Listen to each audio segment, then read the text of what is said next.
वाणी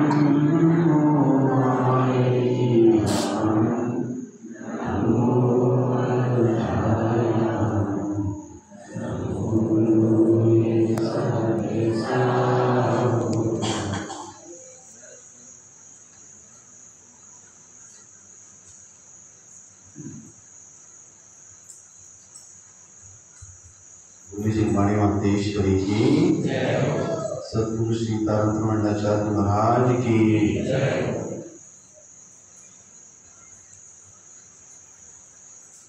बहुत अच्छा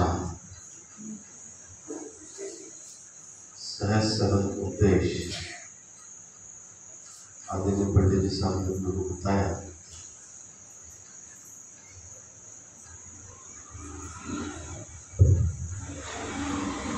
हम अपने जीवन को अनुशासित बनाना चाहते हैं।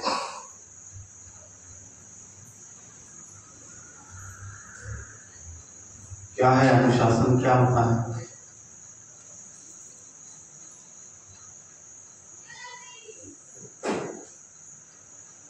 डिसिप्लिन जिसको बोलते हैं, discipline is the life of path.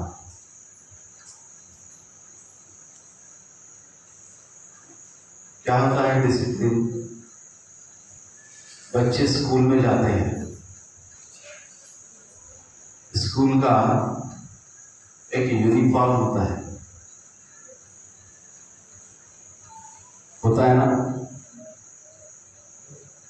डॉक्टरों का भी यूनिफॉर्म होता है, वकीलों का भी यूनिफॉर्म होता है, बस के कंडक्टर, ड्राइवर, इनका भी यूनिफॉर्म है, पुलिस का भी यूनिफॉर्म है। क्या है ये सब? ये अनुशासन है। लाखों लोगों में अगर हम कहीं फंस जाएं और मान लो वहां पे हमको डॉक्टर की या पुलिस की जरूरत पड़ जाए तो कैसे पहचानेंगे? यूनिफॉर्म पहचान है। 10 स्कूलों के बच्चे अगर एक साथ आ जाए तो कौन से स्कूल का कौन सा बच्चा है तुरंत समझ में आ जाता है। यूनिफॉर्म से ये पहचान है, ये अनुशासन है, डिसिप्लिन है। मुझे इसी तरह से मेरे जीवन को अनुशासित बनाना है। संकल्पित अगर मुझे मेरे जीवन को बनाना है तो उसके लिए मुझे क्या करना पड़ेगा? उत्तम संयम धर्म की आराधना करना पड़ेगी। उत्तम संयम धर्म मुझे जीवन में ये अनुशासन सिखा रहा है। जैसे व्यवहार में सभी जगह पे यूनिफॉर्म की अनुशासनता है, उसी तरह से मेरे जीवन को अनुशासित रखने के लिए मुझे उत्तम संयम नाम का यूनिफॉर्म पहनना पड़ेगा।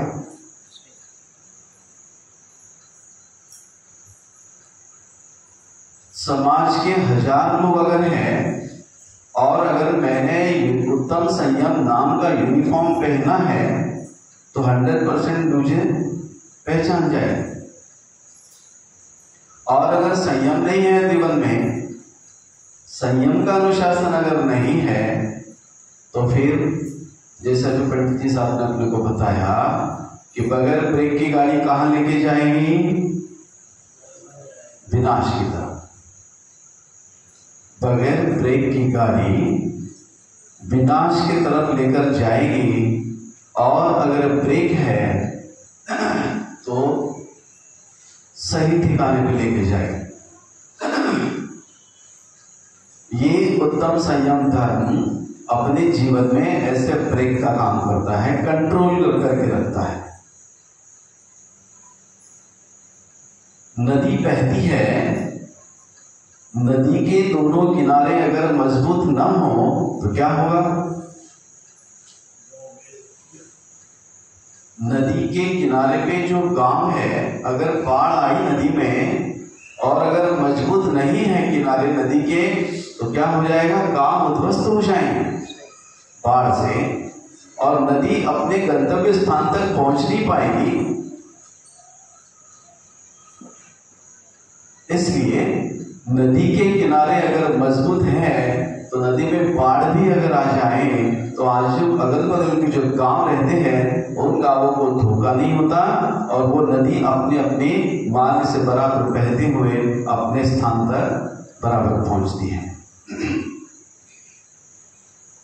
जैसे नदी के किनारे मजबूत होते हैं और नदी अपने मार्ग से बह करके अपने गंतव्य स्थान तक बराबर पहुंचती है, इसी तरह से अपने जीवन में भी ये उत्तम संयम नाम का धर्म मजबूती देता है और अपने गंतव्य स्थान तक पहुंचने में अपने लिए साधक बनता है, साधक बनता है, सहायक बनता है। अगर संयम ना हो तो, अगर जीवन में संयम ना हो तो क्या होगा,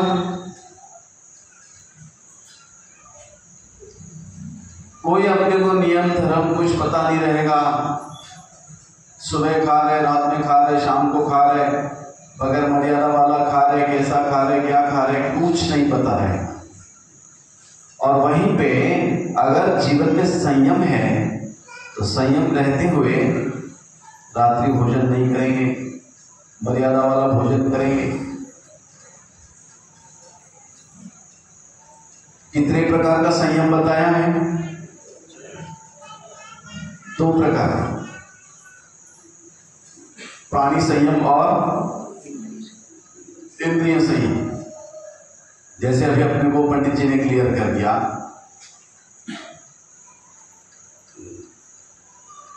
काय छहो प्रतिपाल पंचेंद्रिय मन वश करो, संयम रतन संभाल विषय चोर बहु फिरत है।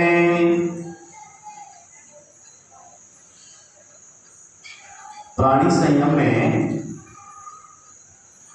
5 स्थावर और 1 त्रस, ऐसे इन 6 काय के जीवों की रक्षा करने की बात कहते हुए, और पंचेंद्रिय मन वश करो, 5 इंद्रियां और मन, 6 काय के जीव में 5 स्थावर 1 त्रस और वो गए 6, और पंचेंद्रिय मन वश करो मतलब 5 इंद्रिया और मन, इन 6 को मिला करके ऐसे 12 प्रकार का संयम इस उत्तम संयम धर्म के दिवस पर को समझना है, पालन करना है। क्यों पालन करना है, क्योंकि संयम रतन संभाल विषय चोर बहु फिरत है। ये विषय है जो अभी अपने को पंडित जी ने गिनाए, ये विषय प्रतिपल अपने इर्द गिर्द घूम रहे हैं। और जिस उत्तम संयम धर्म को रत्न की उपमा दी हुई है, रत्न के समान है। क्यों रत्न कहा है, दुर्लभ लही जो चिंतामणि, क्यों पर्याय लही त्रसतणि, लट पिपील अलियाति शरीर, धर धर बरयो सही बहुपीर।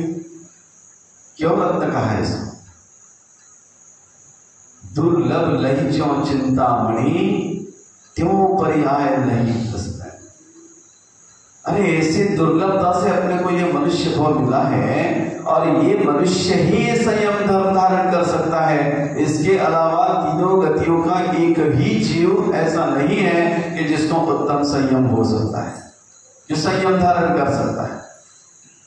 इसलिए इस संयम को रत्न की उपमा देकर के कह रहे हैं कि संयम रत्न सवाल विषय चूर बहु फिरत है। उत्तम संयम गहु मन मेरे, भव भव के भाजे अग तेरे। उत्तम संयम अगर मेरे मन में है, उत्तम संयम का मेरे जीवन में अगर पालन हो रहा है, तो आगे क्या कहते हैं, भव भव के भाजे अग तेरे।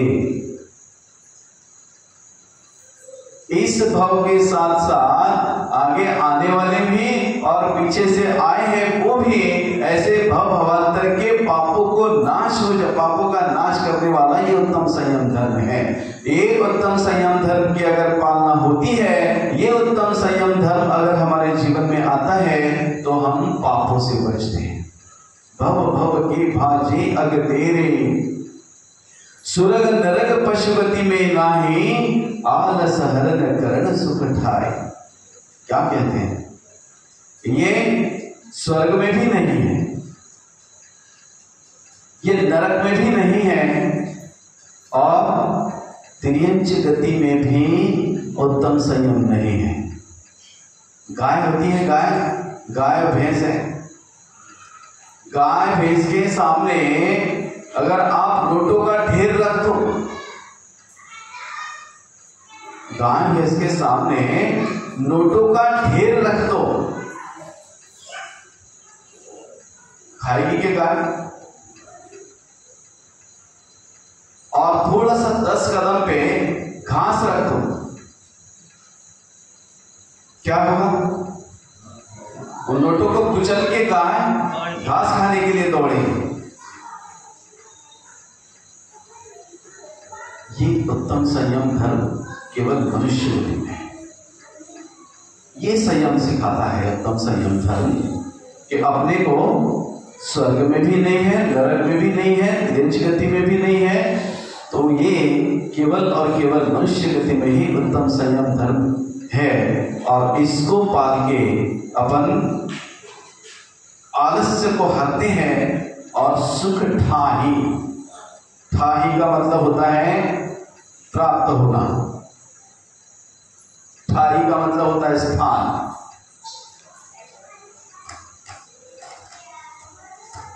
आलस हरण करण सुख ठाही, इस सुखी स्थान के ऊपर अपन अपने आप को पाते हैं। ये उत्तम संयम धर्म की साधना करके आलस्य को हरते हैं और सुख को प्राप्त होते हैं। ऐसा ये उत्तम संयम धर्म बताते हैं। सब रसन रसना घ्राण नैना कान मन सब वश करो, ठाही पृथ्वी जल आग मारुत रुख त्रस करुणा धरो। ठाही पृथ्वी जल आग मारुत रुख त्रस, ये सब क्या है? पृथ्वी जल आग मारुत मतलब हवा, रुख माने वृक्ष, त्रस माने त्रस जीव, इन सब की करुणा करो, इन सब के ऊपर दया करो। अभी अपने को पंडित जी ने बताया कि बिना प्रयोजन के जमीन को खोदना नहीं है, और अगर खोदने की आवश्यकता पड़ भी जाए तो खोदने से पहले उसकी क्षमा मांगना है कि मुझे कुछ अपरिहार्य कारणवश इसको खोदना पड़ रहा है, इसलिए हे पृथ्वी मुझे क्षमा करना। क्षमा मांग करके उसको खोदना, और खोदने के बाद जैसा अपना काम हो जाए फिर वापिस से उसको कहना कि हे पृथ्वी माता, मेरा अब काम हो गया है, मैंने ये जमीन में जो गड्ढा किया था इसको जैसे के तैसा वापिस भर दिया है, और फिर से एक बार क्षमा मांग।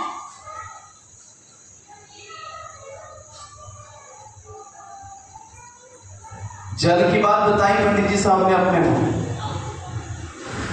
एक बूंद पानी में कितने जीव बताए? 36,450 जीव। अभी तो भैया ऐसे ऐसे मकान बन रहे हैं।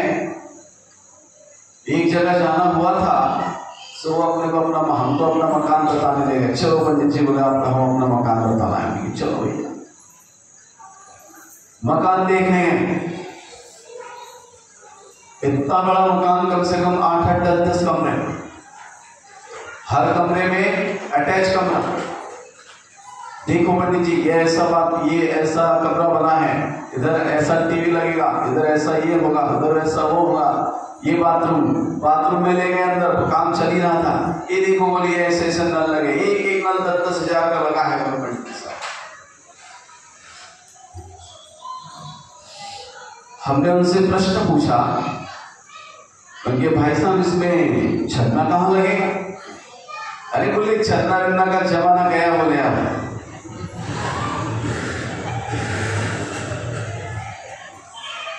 10-10 हजार रुपए का नल लगाया है और उसमें छन्ने की व्यवस्था अगर नहीं बना पा रहे हैं तो सोच लो, एक बूंद पानी में, एक बूंद अनछने पानी में 36,450 जीव है। ये साइंस ने प्रूव कर दिया है, ये साइंटिस्ट लोगों ने प्रूव कर दिया है कि हाँ, एक बूंद पानी में 36,450 जीव है। अब सोच लो भैया, बगैर छना पानी जब नल खुला और उसमें से वो धार बहेगी, क्या होगा? इसलिए जल का जीवों की करुणा करना है, उसके ऊपर दया करना है, उसके ऊपर प्रेम करना है। इतने गवर्नमेंट ने कितने स्लोगन लिखे हैं, जल ही जीवन है, लिखा है ना? तो जल ही जीवन है, तो उसको भी अपने को उतना संभाल करके चलना चाहिए। आग, अग्नि,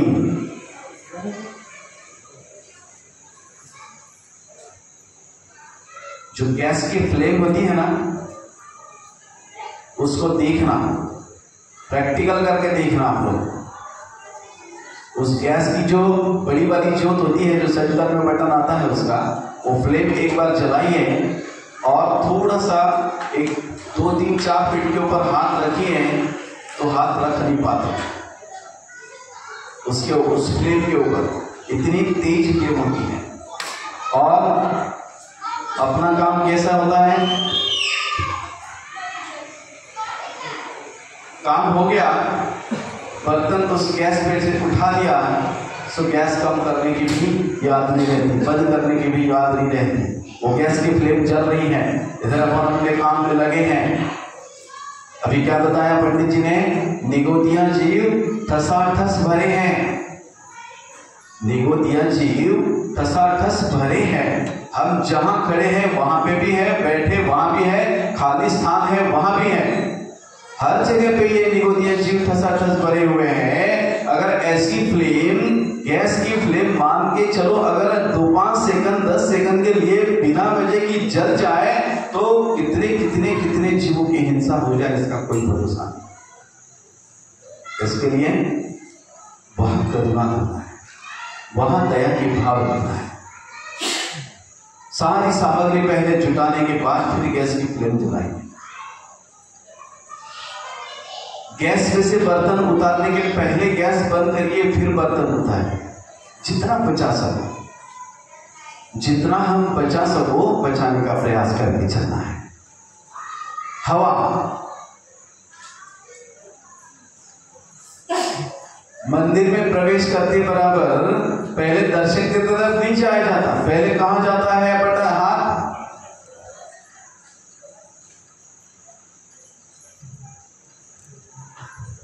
पहले बटन चटकाया जाता है और उसके बाद फिर विधि के सामने जाया जाता है।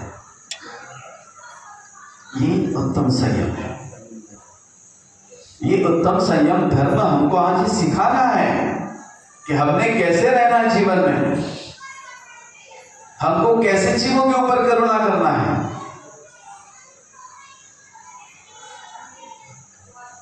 फैन तो चल जाता है, फैन चला के बढ़िया फैन के नीचे बैठ गए, जाप स्वाध्याय जो भी करना है सो किया और सामग्री जहां की तहां रखी और चल दिए, पंखा चल रहा है।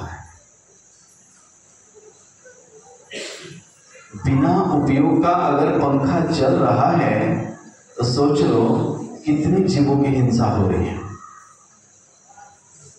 अनंत जीवों की हिंसा हो रही है।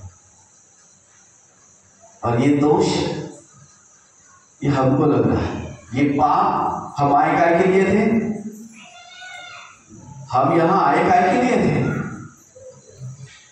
पुण्य बंध करने के लिए आए थे और क्या करके चले गए। बहुत सूक्ष्म है अपना जैन दर्शन, तो इतना सूक्ष्म है।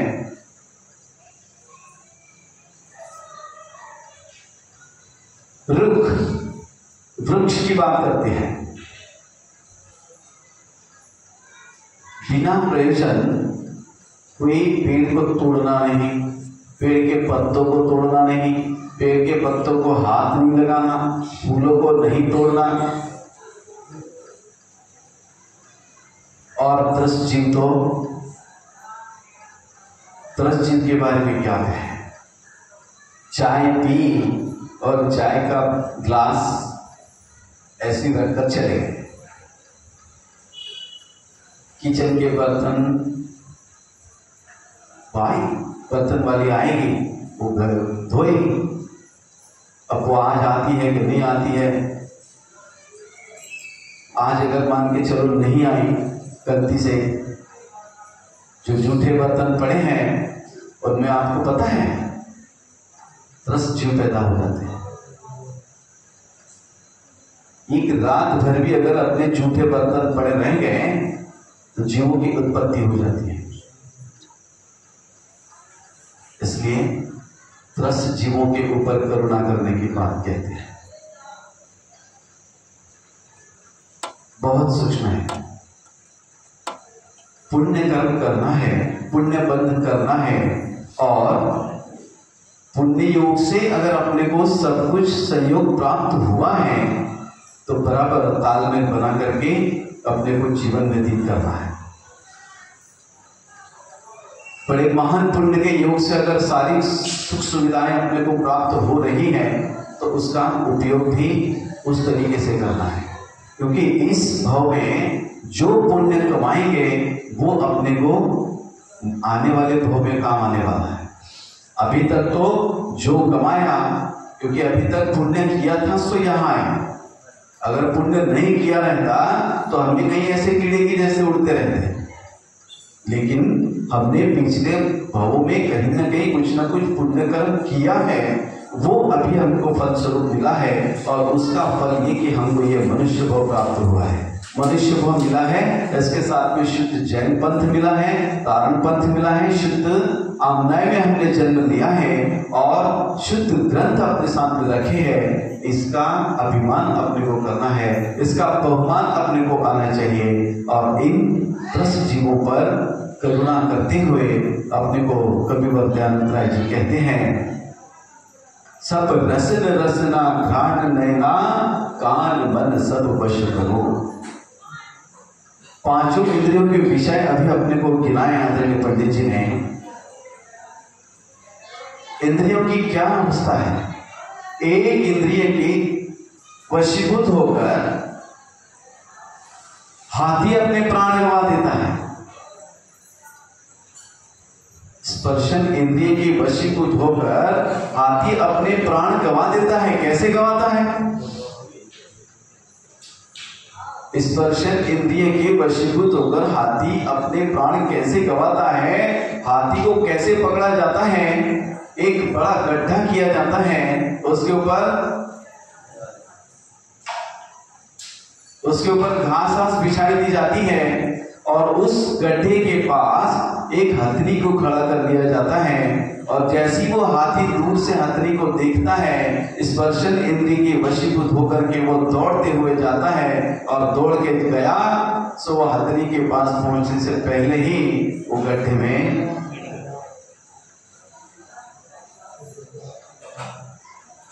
एक इंद्रिय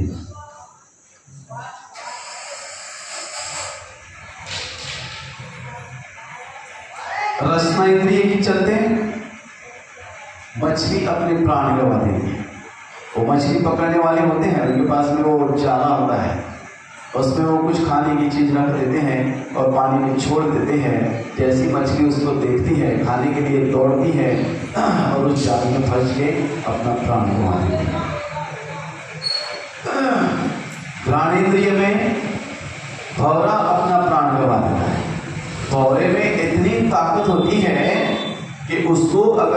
लकड़ी की बंद संदूक में बंद कर दिया जाए तो वो उसमें छेद करके उससे बाहर निकलने की ताकत भौरा रखता है, लेकिन भौरा घ्राण इंद्रिय की वशीभूत होकर उस फूल में जाके बैठ जाता है। सुबह से शाम तक वहीं बैठा रहता है। अब निकलेंगे तब निकलेंगे, अब निकलेंगे तब निकलेंगे करते करते करते करते शाम को फूल मुरझा जाता है। और मुरझा जाने के बाद जब वो लकड़ी की संदूक को छेद करके बाहर निकलने की ताकत रखता है, तो वो फूल को तो बिल्कुल सही तरह से छेद करके निकल सकता है, लेकिन इंद्रिय के वशीभूत इतना हो जाता है कि वो फूल बंद हो जाने के बाद वहां अपने प्राण गंवा देता है। बस निकलेंगे बस निकलेंगे बस निकलेंगे करते करते करते करते उसके प्राण गंवा देता है। ये तो अभी एक इंद्रिय की बात चल रही है। चक्षु इंद्रिय में पतंगा होता है। पतंगा अपन देखते हैं जहां लाइट चलती है खंबे पे, कितने उस खंबे के आसपास कितने हजारों छोटे छोटे कीड़े उड़ते हुए नजर आते हैं। वो लाइट के चलते, उस प्रकाश के चलते उस लाइट तक के पहुंचते हैं, और जैसी लाइट बंद हुई सो वो अपने प्राण गवा बैठते हैं। और कर्ण इंद्रिय में हिरण अपने प्राण गवा देते हैं। हिरण को भी पकड़ने वाले ऐसे वो मधुर संगीत अपने साथ में लेकर के जाते हैं, उसको मधुर संगीत सुनाते हैं। वो कर्ण इंद्रिय के वशीभूत होकर उस संगीत को सुनने के लिए उसके पास पहुंचती है, और वो शिकारी उसको पकड़ के अपने प्राण को गंवा देती है। इस तरह से 5 इंद्रिय के एक एक इंद्रिय के वशीभूत होकर अगर जीव अपने प्राण गंवा सकता है, तो फिर हमको अभी क्या बताया पंडित जी ने, हम तो पंचेंद्रिय इंसान है। और एक इंद्रिय की क्या बोला आपने भी, अपन तो 5 इंद्रिय को एक साथ भोगने की अभिलाषा रखते हैं। बहुत सुंदर होता है।